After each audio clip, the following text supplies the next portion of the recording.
नमस्ते students. Chemical bonding के सबसे इम्पॉर्टेंट और लेटेस्ट थ्योरी पर हम पहुंच ही गए। उसका नाम है मॉलिक्यूलर ऑर्बिटल थ्योरी। आप ये मान सकते हैं MOT से पहले की जितनी भी थ्योरीज थी वो पुरानी थी, पुराने लॉजिक्स पर बेस्ड थी, मतलब एटॉमिक ऑर्बिटल्स पर बेस्ड थी। रिकॉल करते हैं, लुइस ने तो इलेक्ट्रॉन को पार्टिकल मानकर डॉट के थ्रू रिप्रेजेंट किया, जिससे हमने लुइस डॉट स्ट्रक्चर्स बनाए जो काफ़ी इंपॉर्टेंट थे। उसके बाद हमने वैलेंस बॉन्ड थ्योरी पढ़ी जो बहुत ही लॉजिकल थी। उसने एटॉमिक ऑर्बिटल की ओवरलैपिंग से बॉन्ड्स बनाए। फिर हमने VSEPR मॉडल पढ़ा जिसमें हमने बॉन्ड का कोई रीज़न नहीं समझा, लेकिन मॉलिक्यूल की सबसे इंपॉर्टेंट चीज़ उनकी ज्योमेट्री और शेप्स को बनाना सीख लिया। और उसके बाद हमने देखा कि हाइब्रिडाइजेशन के लॉजिक से एटॉमिक ऑर्बिटल को मिक्स करके आप शेप्स समझा सकते हो। बट प्रॉब्लम ये है, ये सारी जो बातें हैं ये एटम के इंडिविजुअलिटी और उसके ऑर्बिटल्स की एग्जिस्टेंस पर टिकी हुई है। कुछ समय बाद एक साइंटिस्ट आए, RS म्यूलिकन, और उन्होंने एटम के सारे ऑर्बिटल का जो कॉन्सेप्ट है वो डिस्कार्ड कर दिया। उनके हिसाब से किसी मॉलिक्यूल के अंदर कोई इलेक्ट्रॉन किसी एक एटम का नहीं होता, वो पूरे मॉलिक्यूल का होता है और उसके लिए एक स्पेशल ऑर्बिटल कंसीडर किया जाता है, मॉलिक्यूलर ऑर्बिटल। इसीलिए थ्योरी का नाम पड़ा MO theory, molecular orbital theory.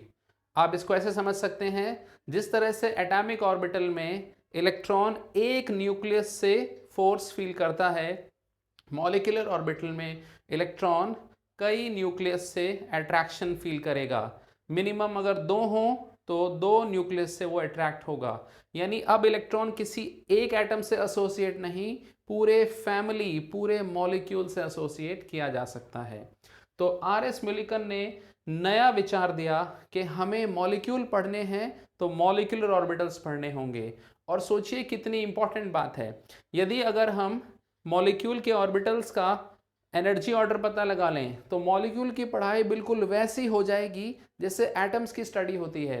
मतलब आप मॉलिक्यूलर ऑर्बिटल में इलेक्ट्रॉन को फिल करेंगे और एनर्जी लेवल डायग्राम फॉलो करके, ऑफ बाउ रूल, पाउलीज एक्सक्लूजन प्रिंसिपल और हुंड्स रूल फॉलो करके आप मॉलिक्यूल को पूरा समझ सकते हो। सो this is very very revolutionary idea in chemical bonding, right. अब कहाँ से आएंगे मॉलिक्यूलर ऑर्बिटल? यहाँ RS म्यूलिकन ने एक आइडिया दिया। उन्होंने कहा, जिस तरह से फिजिक्स में दो वेव्स आपस में मिलकर कंस्ट्रक्टिव और डिस्ट्रक्टिव दो तरह की वेव्स बना सकती हैं, उसी तरह से एटॉमिक ऑर्बिटल्स जो सेम एनर्जी लेवल पर होंगे उन्हें मिक्स कर दिया जाएगा। यहाँ मिक्सिंग से स्टूडेंट को कंफ्यूज नहीं होना चाहिए।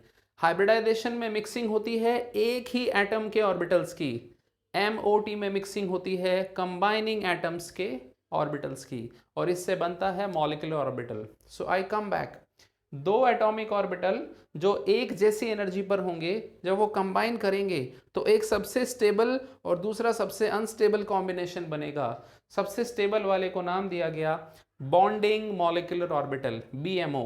इलेक्ट्रॉन को यहाँ फिल करना न्यूक्लियस और मॉलिक्यूल के लिए ज़्यादा फायदेमंद होगा और मॉलिक्यूल को स्टेबिलिटी प्रदान करेगा।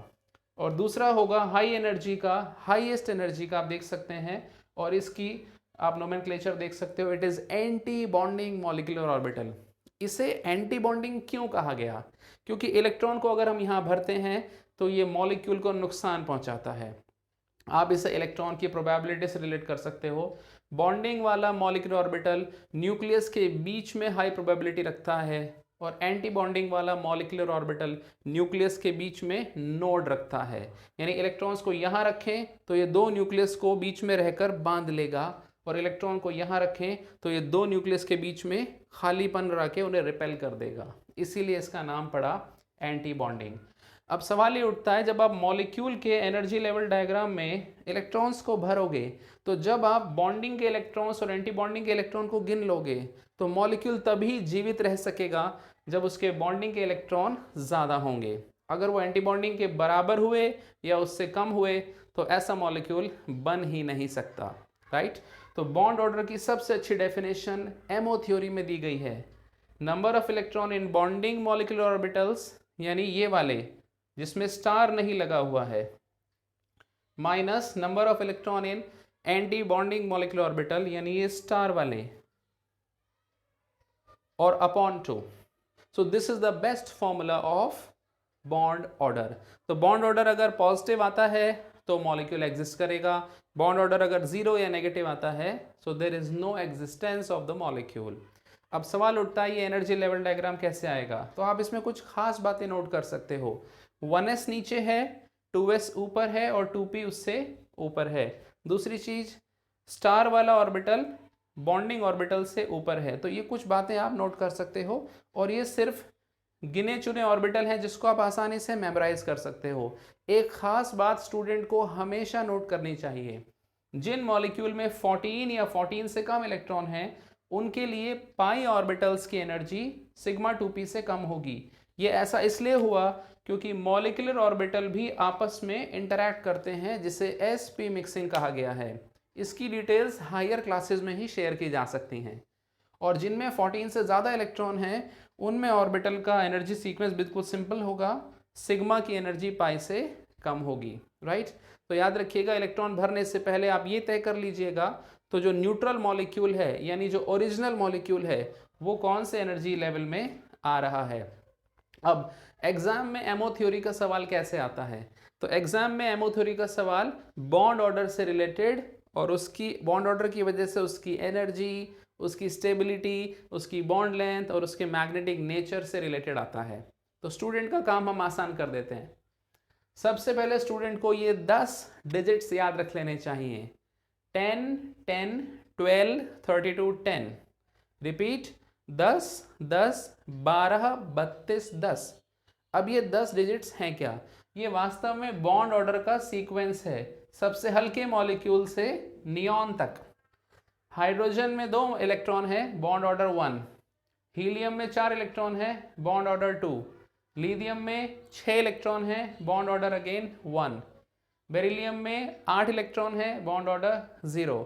इस तरह से बोरॉन का बॉन्ड ऑर्डर 1, कार्बन का 2, डाइनाइट्रोजन का 3, ऑक्सीजन गैस का 2, फ्लोरीन का 1 और नियॉन 0.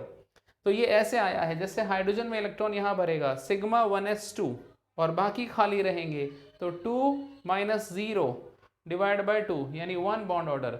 तो आपको ये मेहनत ना करनी पड़े, एग्जाम में इसको कैलकुलेट ना करना पड़े, तो हमने इसको मेमोराइज करा दिया. यानी मैं स्टूडेंट को एडवाइस देता हूँ जैसे आपका एग्जाम शुरू हो, आपको जो रफ पेपर या कुछ भी आपको अवेलेबल है तो वहाँ पहले आप 10, 10, 12, 32, 10 लिख दो.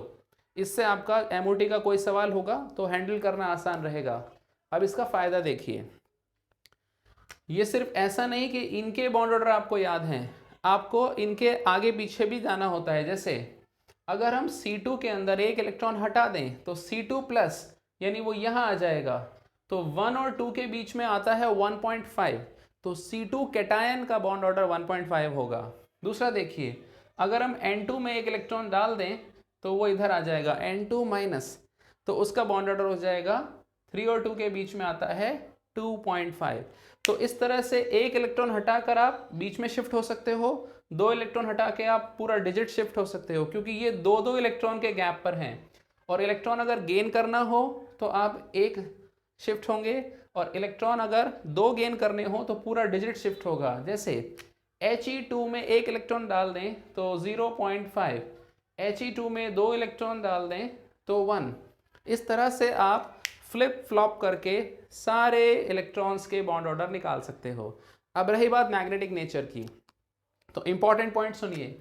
जब भी बॉन्ड ऑर्डर में फ्रैक्शनल वैल्यू आ रही है जैसे 0.5, 1.5, 2.5, जहां भी आधा आ रहा है वो गारंटी से पैरामैग्नेटिक होंगे, क्योंकि उनमें आधा इसीलिए आया कि उसमें अनपेयर्ड इलेक्ट्रॉन है. और दूसरी बात, जिन्हें हमने ब्लू कलर से लिखा है यानी B2 और O2, इनके बॉन्ड ऑर्डर भले ही फ्रैक्शनल नहीं है लेकिन इनमें 2-2 इलेक्ट्रॉन अनपेयर्ड हैं. तो आप मेमोराइज कर लीजिए, B2 इज पैरामैग्नेटिक जिसमें 10 इलेक्ट्रॉन हैं, O2 इज पैरामैग्नेटिक जिसमें 16 इलेक्ट्रॉन हैं, और ऑड इलेक्ट्रॉन वाले जिनके बॉन्ड ऑर्डर में डेसिमल वैल्यू आ रही है, ये सारे पैरामैग्नेटिक हैं. अब रही बात होमो ल्यूमो की, तो ये पहचानना आसान है अगर आपने ये याद कर लिया. जैसे नाइट्रोजन में टोटल 14 इलेक्ट्रॉन हैं तो भरते हैं 2, 4, 6, 8, 10, 12, 14. तो sigma 2p is homo, highest occupied molecular orbital, और इसके जस्ट ऊपर है LUMO, lowest unoccupied molecular orbital. अब आइए इसका एप्लीकेशन, हम इन सब के बॉन्ड ऑर्डर निकाल के देखते हैं इस लॉजिक से। आइए इलेक्ट्रॉन जोड़ते हैं। कार्बन में 6 इलेक्ट्रॉन, नाइट्रोजन में 7 और एक ये रहा +1, तो टोटल 14 इलेक्ट्रॉन है, यानी सीधा आप यहाँ पहुँच गए, राइट। तो इसका बॉन्ड ऑर्डर हो गया 3.0। कितना आसान है। तो जहर का बॉन्ड ऑर्डर 3.0, कमाल है। अब N2+, एक एंड में 7 इलेक्ट्रॉन, दूसरे एंड में 7 और एक इलेक्ट्रॉन हमने कैटायन की वजह से हटा दिया। So this gives me 13 electron. तो 13 होगा यहाँ 14 और 12 के बीच में, तो बॉन्ड ऑर्डर इज 2.5। अब इधर आ जाइए, ऑक्सीजन में 8 इलेक्ट्रॉन, दूसरे ऑक्सीजन में 8 इलेक्ट्रॉन और फिर एक और because of an ion. Exam में स्टूडेंट गड़बड़ करते हैं प्लस के लिए प्लस कर देते हैं, माइनस के लिए माइनस। ऐसा नहीं करना, इलेक्ट्रॉन नेगेटिव चार्ज होता है, तो माइनस मतलब इलेक्ट्रॉन बढ़ जाएगा, प्लस मतलब इलेक्ट्रॉन घट जाएगा। अच्छा, जोड़ना इसको। तो दिस इज 17। तो O2 में है 16 इलेक्ट्रॉन, F2 में है 18, तो 17 इधर आएगा। सो दिस इज 1.5। तो सुपर ऑक्साइड का बॉन्ड ऑर्डर 1.5। अब लीजिए परऑक्साइड, 8 + 8 और 2 इलेक्ट्रॉन बाहर से, सो दिस इज 18 इलेक्ट्रॉन। 8 to 10 + 8, तो 18 इलेक्ट्रॉन यानी F2। तो it is iso electronic with F2, तो बॉन्ड ऑर्डर इज 1। तो ये है परऑक्साइड OF। आइए जोड़ते हैं, 8 इलेक्ट्रॉन फ्लोरीन ऑक्सीजन के, 9 इलेक्ट्रॉन फ्लोरीन के, so this is 17 electron. So again you are here, so bond order is 1.5। अब इसमें पैरामैग्नेटिक बताता हूँ, जिनमें 16 इलेक्ट्रॉन 10 इलेक्ट्रॉन है वो पैरा हैं, तो 16 10 तो कहीं नहीं दिख रहे, और बाकी जिनमें फ्रैक्शनल बॉन्ड ऑर्डर है वो गारंटी से पैरामैग्नेटिक हैं और बाकी डायामैग्नेटिक हैं। So you see the power of this sequence and your molecular orbital theory is memorized. Now you just look at the diagrams of MO and the logic is complete.